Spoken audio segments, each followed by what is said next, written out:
Вика уехала, чтобы принять участие в показе у Головина. Так? Но зачем? Ну, это понятно. Она хотела заработать. Вика востребованная модель. Это ее работа. Она без 5 минут моя жена. Деньги ей не нужны, какая-то работа. У нее и так все было. А вы ее отпустили. Коленька, но она так хотела. Получила она, что хотела? Ну, кто же знал, что так получится? Я сама себе не прощу. Сама не знаю, как я ей поверила. А теперь чует мое сердце. Она мертва. Мам, нет. Да, дочка, да. Материнское сердце не обманешь. Нет больше нашей красавицы. Не давите так. Маму надо поберечь. Мам, пойдем я тебе у себя в комнате постелю. Ляжешь. Тебе надо отдохнуть. Сиди. Я сама справлюсь. Мне надо побыть одной.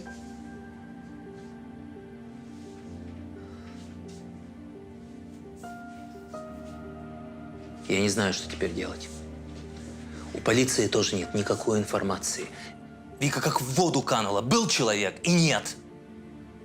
Я так хотел назвать ее своей женой. Может, она еще жива? И где она, по-твоему?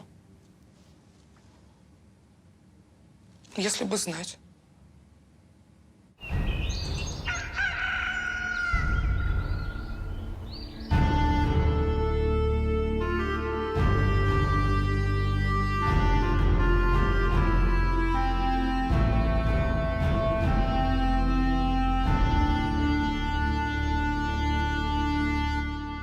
Два месяца назад младшая сестра Тамары Вика отправилась на заработки в столицу и пропала. Девушку искали и родные, и полиция, но поиски не принесли никаких результатов. Мать Тамары была уверена, что Вика погибла, но Тамара отказывалась в это верить. Она решила найти сестру. В сети она случайно наткнулась на мой сайт и поехала к нам в деревню за помощью.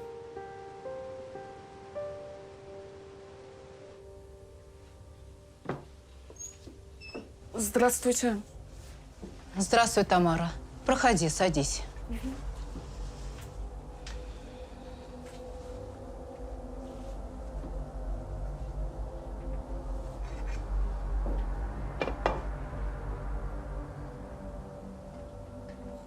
Вижу, из-за сестры ты приехала.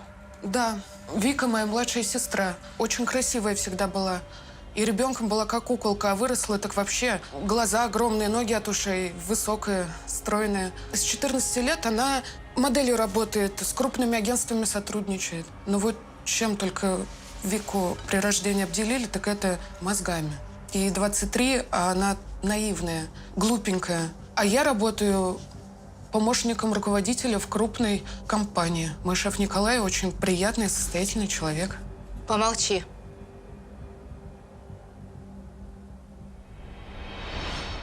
Почему такие сроки? Поставщик попросил, у них там что-то на производстве. Я очень извиняюсь. Мне Тамара на минуточку нужна. Ну, прям на минуточку.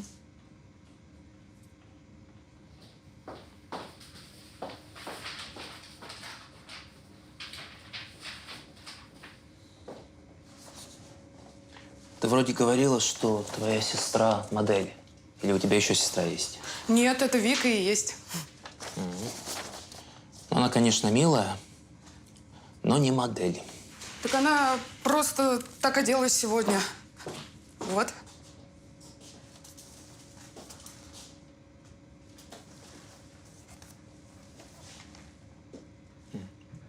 Поверить не могу, что это один и тот же человек. У нее послезавтра показ в Питере. Ее известный бренд пригласил. Она там гвоздь программы. Если хотите, я могу вам пригласительный подарить. Да, хочу. И возьмите мне билет в Петербург на послезавтра на утро. Посмотрю, познакомлюсь. Вы шутите? Ну, разве похоже, что я шучу? Я серьезно.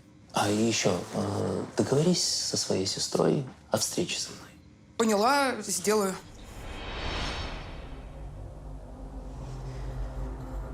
Вижу, ты хотела сестру за своего начальника замуж выдать.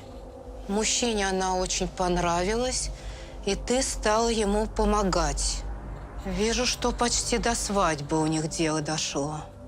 Я убедила Вику выйти замуж за Николая. Свадьбу назначили на октябрь, а в июле Вике в столице предложили подработать на каких-то крупных показах. Она уехала и не вернулась. Ее долго искали. Мать очень переживает. Плачет все время. Она ведь у Вики все дела вела, типа как агент. Вот я и приехала к вам узнать, может быть, вы знаете, где Вика и что с ней. Мать уверена, что Вика мертва.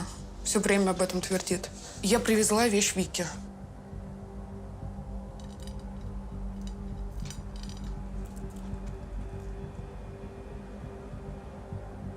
Нельзя незамужней женщине жемчуг носить. К слезам это. Так Вике и передай. Вика жива? Да, жива и здорова. Но домой она возвращаться не хочет. Не хочет быть женой Николая. И вернется только если ты ее сторону займешь. Поняла. А где ее найти? Она рядом с домом. Но тебе не нужно ее искать. Ты с Николаем поговори. Поняла, спасибо. Я еще не все сказала. А мне больше ничего не надо. Я узнала, что хотела.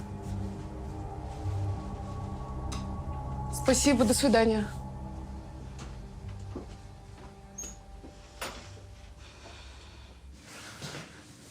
Тебе накапать успокоительных? Нет, спасибо. Я уже который день на таблетках. Спать не могу, ком в горле. Если бы я мог повернуть время назад, ничего бы этого не было.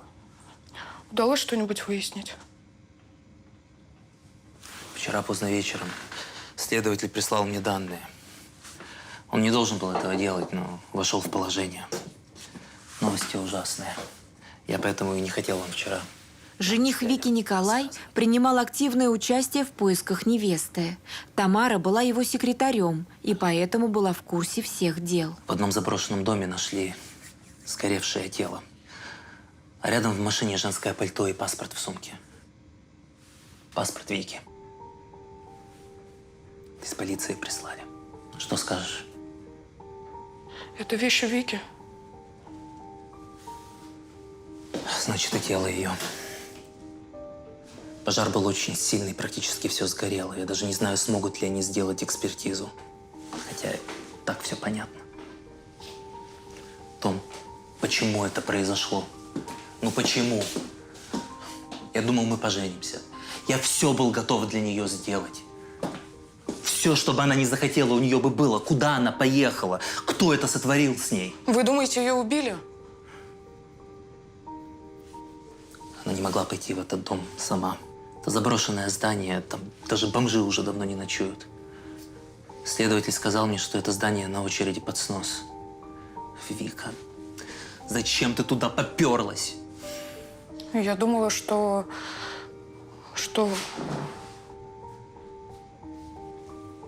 Я до последнего верил, что она жива. Бедная мама. Как она теперь?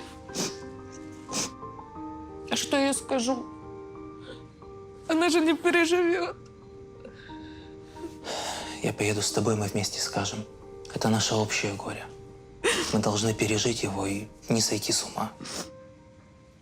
Я думала, мы теперь станем одной семьей. Вы для нас близкий человек. И Вика, сестренка моя.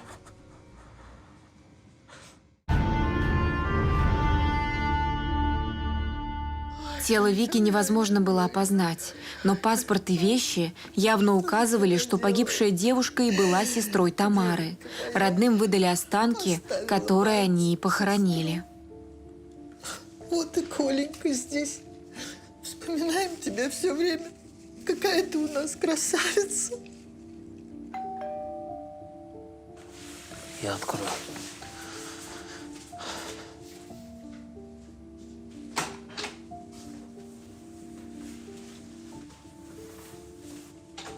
Я извиняюсь. Миша, видишь, нет теперь нашей девочки. Я приношу свои соболезнования. Я сначала не поверил, потом узнал, что это правда. Я любил Вику. Вот, что тут добавить. Это просто кошмар. Ну, я пойду. До свидания.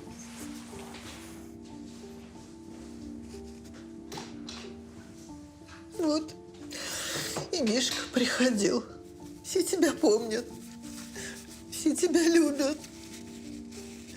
Горе-то какое! Кто это был? Девочка моя. Девочка моя. Бегал за ней со школы. А я не знал, что у нее был дружок. Это просто бывший одноклассник, ничего серьезного не было. Помянем.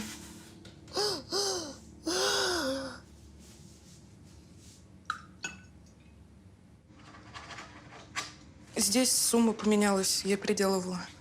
И реквизиты на оплату. Теперь надо переводить на другое юрлицо.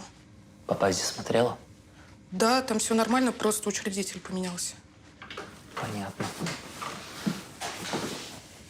Тебе очень идет черный цвет.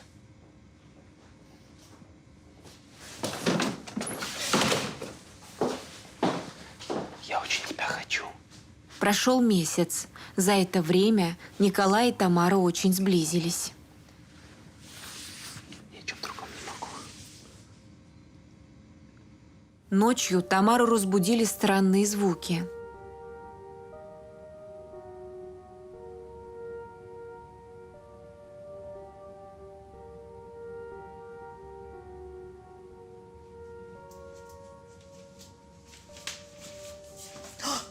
Тома, ты меня испугала. Прости. Я просто слышала тут какой-то звук. Какой звук? Я не поняла, то ли скрип, то ли стук. В доме звенящая тишина. Я вот вышла водички попить, она мне уснуть не дает. И тут ты. Давай пойдем ложиться спать. У меня нервы совсем расшалились. Я не могу.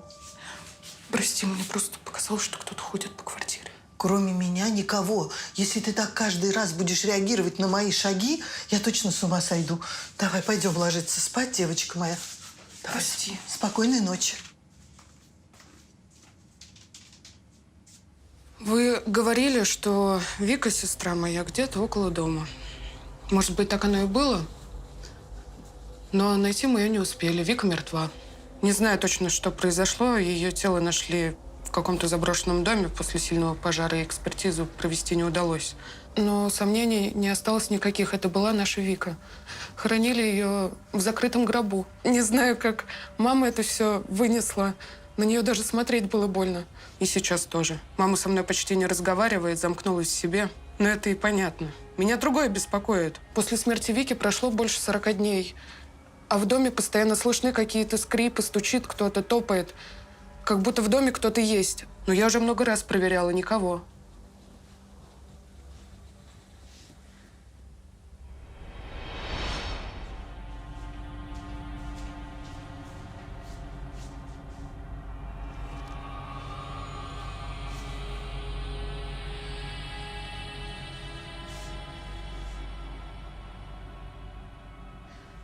Через огонь, через боль. Приди ко мне, Николай.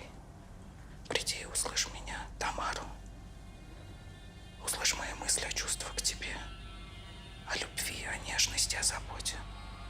Услышь и ответь мне тем же.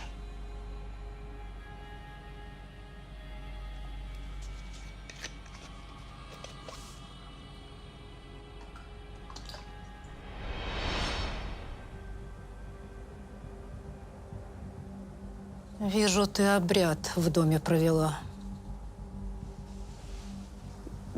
Да, но это был другой обряд. Вижу. Приворот ты сделать хотела. Давно ты Николая любишь. У тебя и с ним и так бы все сладилось, если бы ты сама сестру ему в жены навязывать не стала. Я как лучше хотела. Я же видела, что Николаю Вика понравилась. Вика у нас красавица, бесспорно. А такие, как я, всегда одни остаются. Это красоткам везет. А когда Вики не стало, Николай сам ко мне потянулся. Я решила укрепить его чувства и обряд провела. Вижу, не получился обряд. Луна не в той фазе была. Но это даже к лучшему. Или ты не знаешь, что привороженные долго не живут? А если снять приворот, то уже вместе этим людям не быть никогда. Но я этот приворот в интернете прочитала. Там было написано, что это безвредно. С такими вещами шутить нельзя. Больше не буду. А с призраком, который в доме, что делать? С ним ты встретишься скоро. А после этого сразу ко мне приезжай.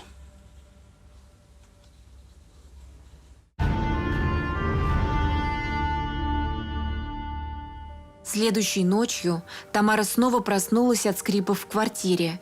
Женщина вышла в коридор. Она очень боялась.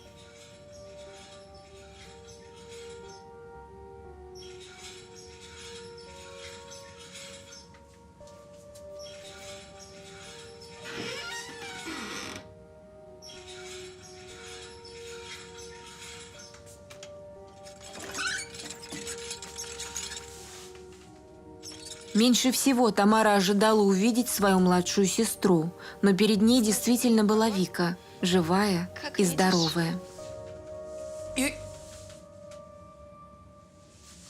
И ты все знала?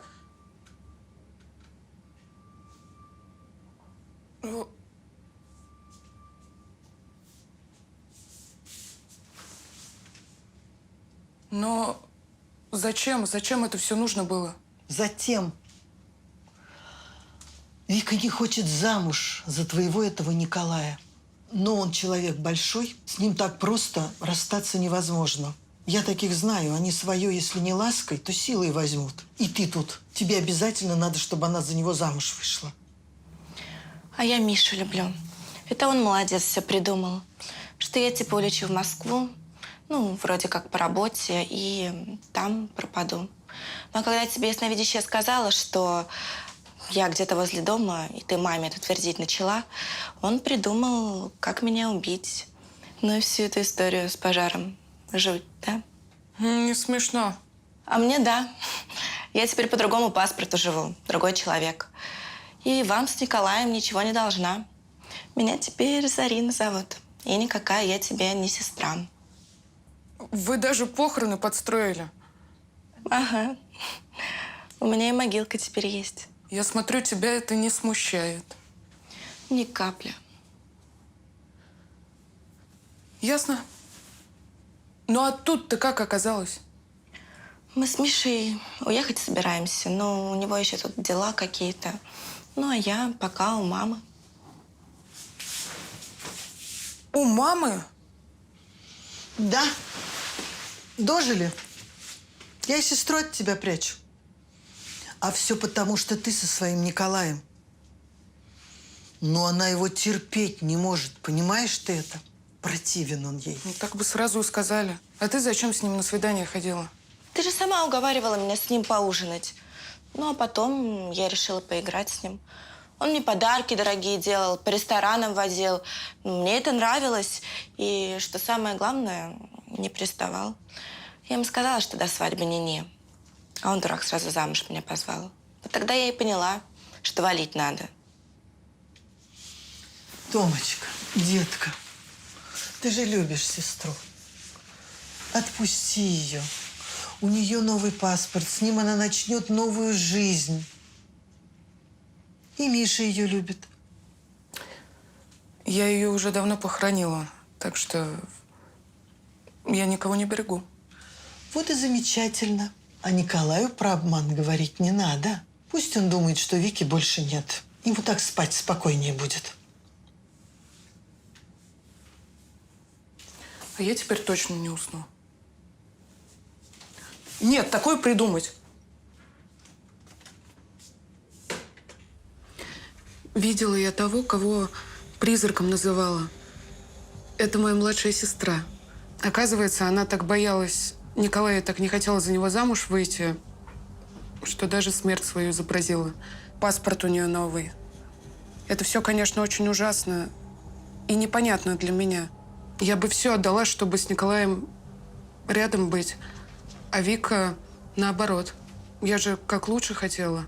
Готова была своим счастьем ради Вики пожертвовать. Смирилась, что Вика будет женой моего любимого мужчины. А все вот как обернулось. Вика уехала с мужем. Николаю я ничего говорить не стала. Он до сих пор думает, что Вика мертва. Но это же не может продолжаться вечно. А если они вдруг случайно встретятся или мама проболтается? Николай ко мне все ближе, но если он узнает про Вику, это же предательство получается. Я не знаю, как быть. Я боюсь, что если Николай узнает про Вику, он захочет ее найти. Сейчас тебе ничего Николаю говорить не нужно. Я вижу, скоро ему предложат в Краснодар переехать. Коля уедет? И ты на его предложение соглашайся. Вижу, тогда у вас все сладится. А правду мужу через 3 года расскажешь, когда день рождения праздновать будете. Чей день рождения? Никиты. Кто это? Придет время, и ты с ним познакомишься.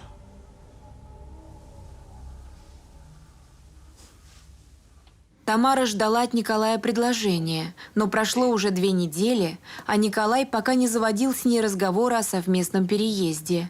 Он вообще никуда не собирался. Что скажешь? Что это значит? Мне предлагают слияние с одной очень крупной кубанской компанией. Для меня это огромный рост.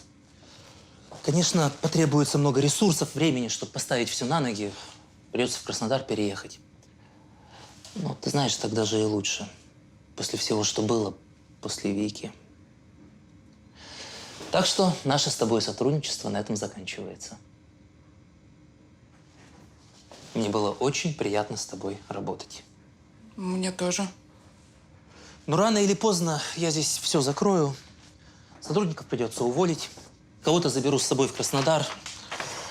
Если захотят поехать. Том, ты напиши по-собственному. Я просто не люблю всю эту бумажную волокиту. По-собственному? Ну да, ты напишешь, я завизирую. Ты чего не рада? Я не рада. Ты увольняешь меня. Сам уезжаешь, меня бросаешь. Ты серьезно? Том, ты все неправильно поняла. Я думал, достаточно понятно прозвучало. Тем более, что я думал, что ты чувствуешь то же, что и я. Мне не нужна секретарша. Я хочу жениться на тебе. Ты будешь моей женой?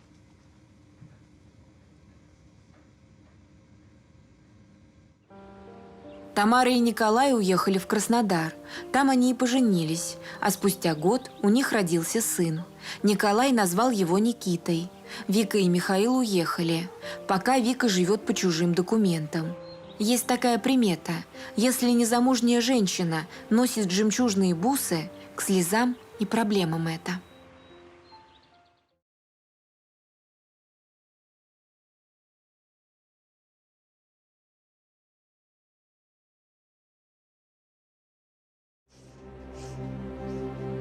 Ну что? Подожди, Сева.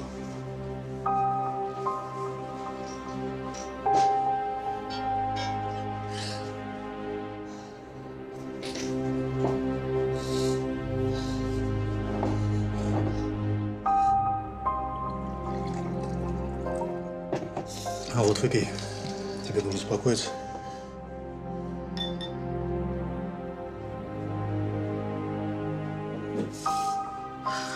Я так скоро с ума сойду.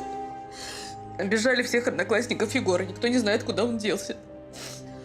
Сев, может, ты вспомнишь, с кем Егор общался, куда мог пойти? Ну, хоть что-нибудь. Вспомни, пожалуйста. Нет, не знаю. У нас с Егором всегда разные компании были. Но вы же братья. Может быть, он что-то говорил? Или ты слышал? Его уже 3 дня нет. А вдруг с ним что-нибудь случилось?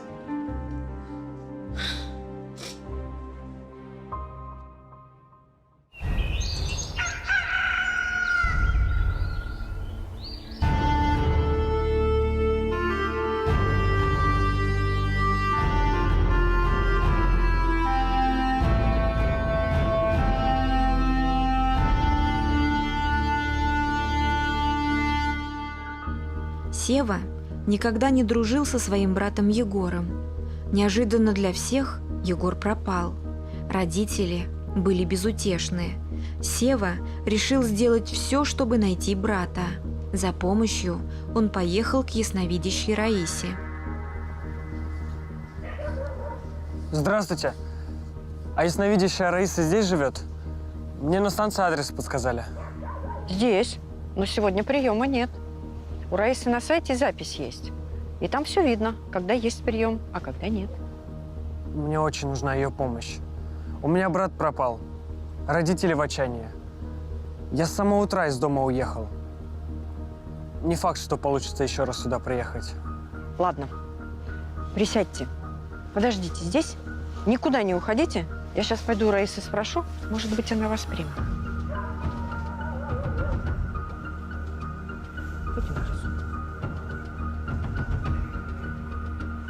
Лесенки.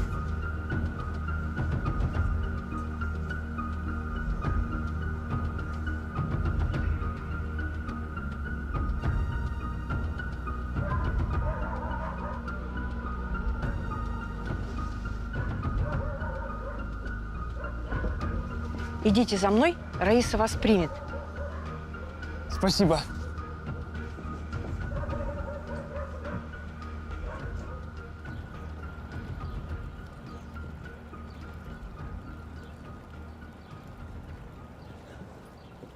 Здравствуйте, Раиса. Спасибо, что согласились принять меня. Здравствуй, Сева. Садись. Вижу, из-за брата ты ко мне приехал. Да. Егор, мой младший брат, пропал. Ушел из дома, и уже 4 дня его нет. Родители с ума сходят. Уже всех знакомых Егора обошли. И в полицию заявление написали. Но найти его пока не получается. Поэтому я решил приехать к вам. Прочитал вас в интернете. Вы можете помочь нам найти Егора? Возьми орех, в руках подержи, о брате подумай, а потом мне дай.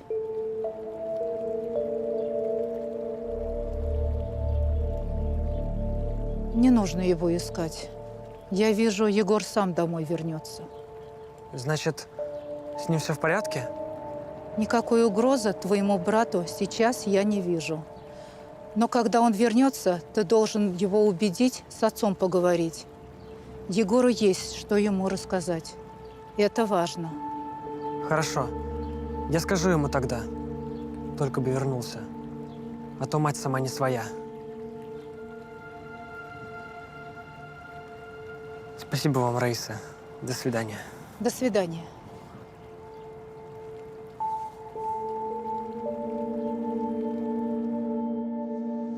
Сева, ты уроки сделал?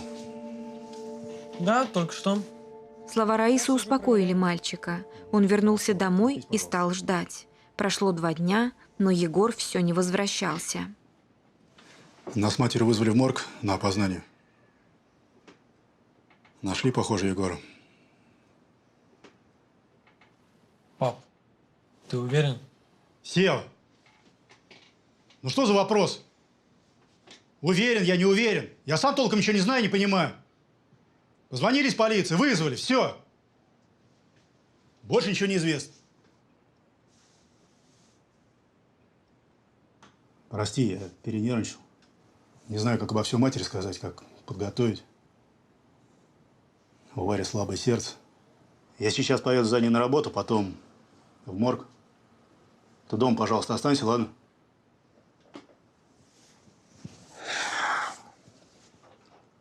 Еще неизвестно, как она все это переживет. За что только нам такое горе, а? Сева и Егор росли очень разными. Мальчики не дружили, но сейчас Сева все бы отдал, лишь бы брат был жив. Родители уехали в морг. Сева не находил себе места. Здорово, головастик. Я так рад, что ты жив. Ты маме уже позвонил? Не, телефон потерял. Понятно. А где ты был? Родители все на нервах. У мамы с сердцем проблемы. Они в морг поехали с отцом опознавать тебя. Чего? Совсем, что ли, похоронить меня решили? Тебя не было неделю. Да я у приятеля на даче был. Мы с его отцом на рыбалку ездили. Я там телефон и потерял. А с другого номера нельзя было позвонить? Да, я что-то не подумал. Да и не хотелось мне домой. Не хотелось. А родители хоть бы подумал. Они оба на нервах. Хватит прибедняться. Нужен я им. Вон уже в морг рванули. А что им? У них же другой сыночек есть. Отличник. Не то, что я. Не говори ерунды. Мама и папа нас одинаково любят. И растили в одинаковых условиях. Слушай, как только они приедут, поговори с ними. Но лучше с папой, потому что мама уже настрадалась за эту неделю. Объясни ему, где ты был. Они не заслуживают такого отношения к себе.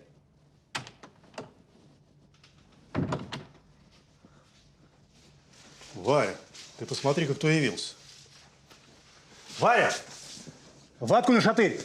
Егор, быстрее! Варя!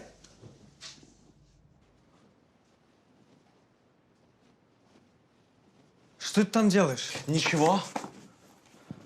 Я видел, ты только что-то положил в сумку. Что это было? Не твое дело. Че ты ко мне прицепился, головастик? Своих дел нет.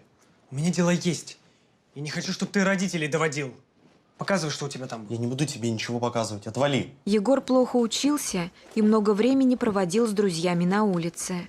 Последнее время Сева стал замечать, что Егор что-то скрывает. Откуда у тебя это все? От верблюда. Ты должен немедленно сказать это отцу. Тем более, если это связано с криминалом. Не хватало, чтобы ты еще в тюрьму попал. Какая тюрьма, головастик? Я никому ничего не должен. Оставь меня в покое, иначе ты очень сильно об этом пожалеешь.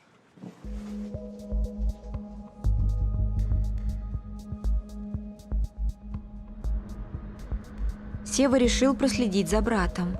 После школы он пошел за ним и увидел, как Егор сел в незнакомую машину.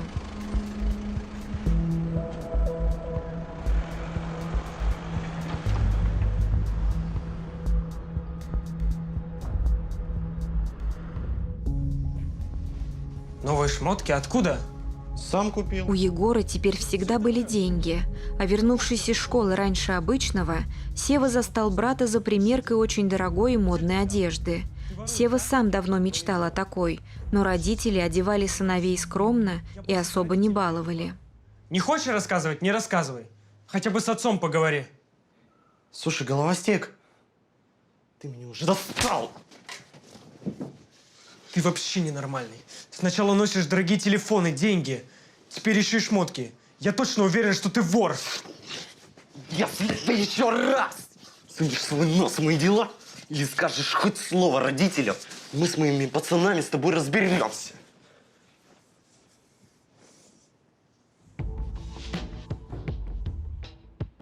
Сева помнил совет Раисы, но убедить брата поговорить с отцом не смог. Спустя 4 дня, возвращаясь из школы, Сева увидел во дворе уже знакомую машину.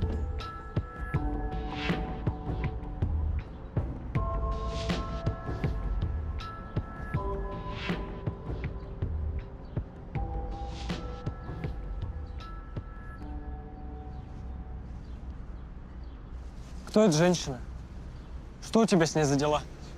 Головастик, опять ты напугал. Че ты ходишь за мной? Вообще-то мы здесь оба живем. И я видел, как тебя эта женщина подвозила. Видел? Молодец. Я перед тобой оправдываться не собираюсь. Хорошо. Тогда я сам все расскажу родителям. Да говори, мне все равно. Я им не сын.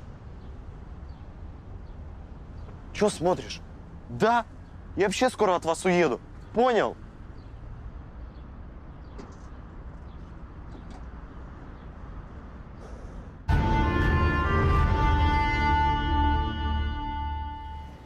Егор не захотел разговаривать с отцом.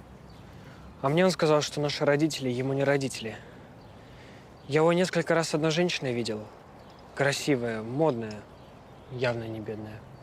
На машине крутой ездит. Егор сказал, что это его настоящая мать. Типа, когда он родился, она только школу заканчивала.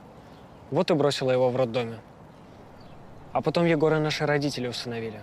Но теперь мать Егора все осознала и хочет сына вернуть. Егор говорит, что к ней переезжать собирается. Татьяна действительно богатая. Ее муж каким-то крутым бизнесом занимается. Егор мне показывал фотки их дома. А вот детей у них нет. Вот Татьяна и стала Егора искать. Но что с родителями будет, если он и вправду уйдет? Они его любят. Мама и так часто болеет. У нее проблемы с сердцем. Ее это все до больницы доведет. Ей нервничать нельзя. А как отец на это отреагирует, вообще неизвестно. Егор ждет, когда Татьяна на него официально права предъявит. А до этого она ему велела никому ничего не говорить. И Егор ее слушается. Получается, он предатель? Обманывает маму и папу. Но я и сам не знаю, как поступить. Рассказать самому все отцу? Или как лучше? Подскажите, пожалуйста. Мне с таким больше некуда идти.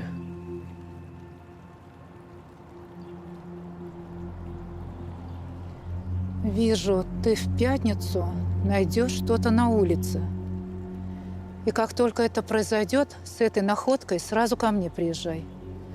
А до этого пускай все идет своим чередом. Значит, про Татьяну пока не говорить родителям?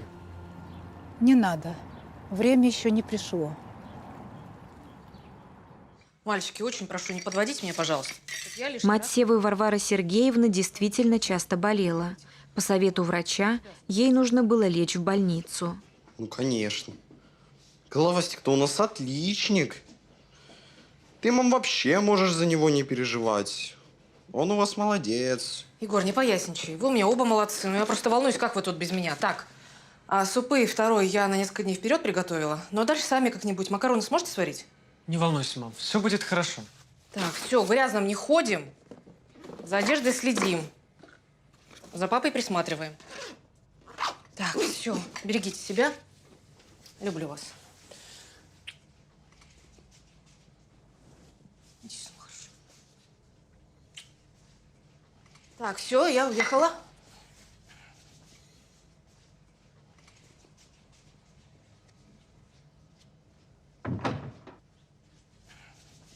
Ушла, что ли? Наконец-то! Слушай, меня Татьяна зовет на 3 дня на море поехать. Можешь меня перед отцом прикрыть? Скажи, что экскурсия в школе. Татьяна хочет на машине поехать. Это же целое приключение, понимаешь? А если Колосуха позвонит и все вскроется? Не факт, что дозвонится. Отец проверять не станет. Зачем ему это? Может, не стоит никуда ехать? Нет. Я уже все решил. Мы тут как дураки сидим, а у мамы там дом на море. В общем, я 100% поеду. Это Татьяна тебя бросила. Какая она тебе мама? Ты мне просто завидуешь. Мама скоро заберет меня к себе, а ты так и останешься тут сидеть. Ты вообще можешь рассказать все отцу? Мне все равно. Рано или поздно он все равно узнает. Так что я все равно поеду на море. Может, тогда все сам расскажешь отцу? Потом. А пока прикрой меня. Егор уехал с Татьяной на море. Севе пришлось соврать отцу про школьную экскурсию брата. Отец мальчиков много работал, а в отсутствии жены на него еще легла и забота о доме. Поэтому Игорь Николаевич был даже рад, что Егор отправился с классом на экскурсию. Но прошло уже 4 дня, а Егор все не возвращался. Сева, а класс Егора когда должен с экскурсии вернуться? Вчера вроде должны были. Да нет, пап, ты перепутал. Они завтра возвращаются. Да? Совсем забегался, голова не соображает. Матери уколы прописали, а в больнице их нет. Весь день по аптекам бегал. Хорошо, что у меня такой старший сын есть. Надежда и опора. Что бы я без тебя делал? Давно бы с ума сошел. Да ладно тебе, пап. Ты отлично справляешься с домашними делами. Да, домохозяин с меня сносный. Вот только в аптеке был, зубную щетки забыл купить. Ты же с утра просил? Да, моя щетка куда-то пропала. Ну ничего, завтра купим. Ты знаешь, что я заметил? Что? Егор стал каким-то замкнутым, чужим, что ли. Ты не знаешь, что с ним происходит? Нет. Ладно, завтра поговорим, когда с экскурсии вернется. Хотя, может, показалось только. На следующий день в пятницу Сева возвращался из школы. Егора все не было. На звонки и сообщения Севы он не отвечал. Сева не знал, что делать. На асфальте Сева увидел приметный ключ. Мальчик забрал его себе. Вернувшись из школы, Сева застал отца дома. Тот был очень мрачен. Что-то случилось? Присядь, Сева.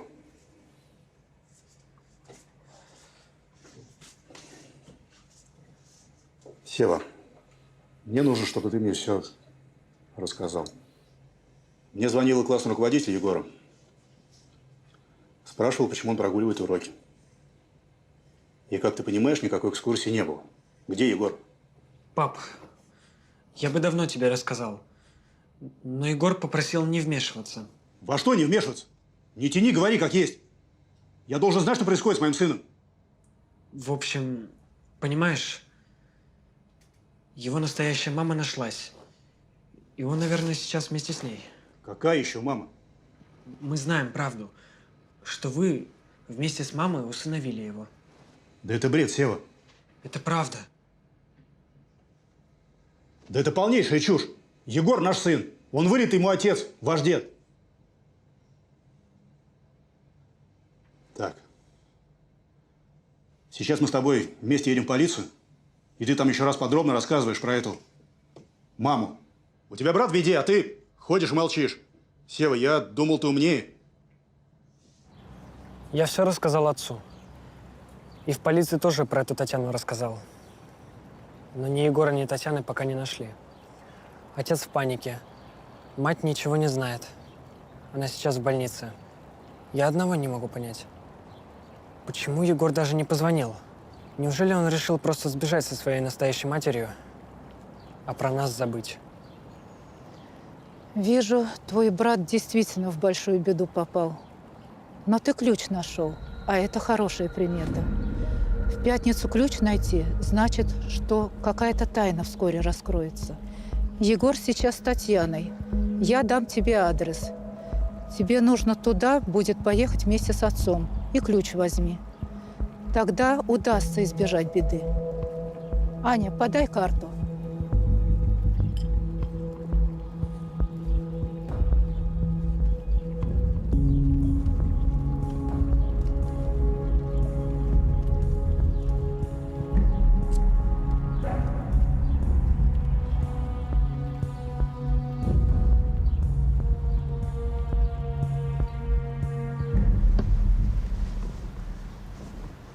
Сева, немедленно сядь в машину. Еще не хватало, чтобы с тобой что-то произошло. Но... Сядь в машину, я сказал. После школы Сева с отцом приехали по адресу, который дала Раиса. Стой! Немедленно отпусти ребенка. Мужчина, что вы себе позволяете? Егор, быстро в машину. Никуда я не пойду. Мужчина, что вы хотите? Это не ваш сын, а это мой ребенок. И зовут его не Егор, а Всеволод, Сева. Севочка, давай-ка иди домой. Мы сейчас тут разберемся, и тогда поедем, хорошо? Никуда он не пойдет. Что значит не пойдет? Я сейчас полицию позову. Это я сейчас вызову, Егор. Ты зачем себя выдаешь за брата? Я вам сейчас все спокойно объясню. Дело в том, что у меня два сына. Егор и Сева. И это Егор. А в машине старший Сева.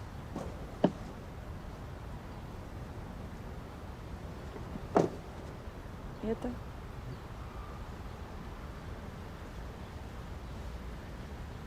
Ты зачем меня обманул? Ты зачем меня обманул? Ты что, не Сева? Не кричите на моего ребенка. С чего вообще взяли, что у нас ваш ребенок? Да я была уверена в том, что это мой ребенок, Сева. Я родила его, когда совсем молоденькая была. Ну, мне подсказать даже было некому. И поэтому я оставила ребенка в роддоме. Сейчас мы с мужем хотим иметь детей, но у меня никак не получается, как бы мы ни пытались. Сочувствую вам. Но Егор мой сын. В роддоме мы усыновили другого мальчика. Варя долго не могла забеременеть, и мы решились на усыновление. Пап, это правда? Я не твой сын. Да, Сева, прости, мы с мамой договорились никогда не говорить тебе об этом. Ты для нас всегда самый родной. Но парадокс в том, что после усыновления Варя все-таки забеременела, у нас родился ребенок Егор. Но мы всегда вас любили одинаково. Да что вы говорите? Я сделала тест ДНК. И я уверена в том, что это мой сын. Какой тест? С чего вы вообще взяли, что именно в нашей семье ваш ребенок? Мне помогли в роддоме найти мальчика. И потом я уверена, что это мой сын. Вы хотите сказать, что после рождения ребенка детей перепутали? Это невозможно. Егор младше на год и похож на нас. Я сделала экспертизу. Я сдала его щетку в первый же день, когда мы приехали на море на экспертизу. И мне пришел результат о том, что это мой сын. И получается, что Егор мой сын. Я буду бороться за своего ребенка. Пап, помнишь, я говорил на днях, что у меня щетка пропала? Так получается, Егор взял ее вместо своей. А значит, Татьяна права.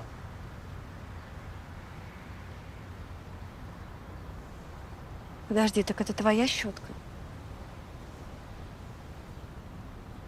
Сынок.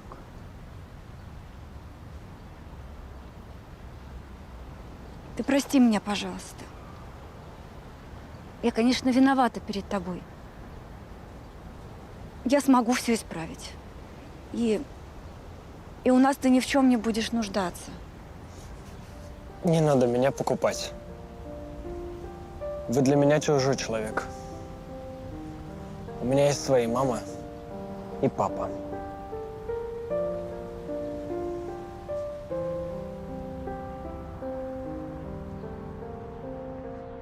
Сева не захотел жить с Татьяной. Он остался со своими родителями. А вот Егор продолжает навещать Татьяну и ее мужа. Игорь Николаевич с женой познакомились с Татьяной и ее мужем. Они быстро нашли общий язык. Найти в пятницу ключ – хорошая примета. Это значит, какая-то тайна раскроется.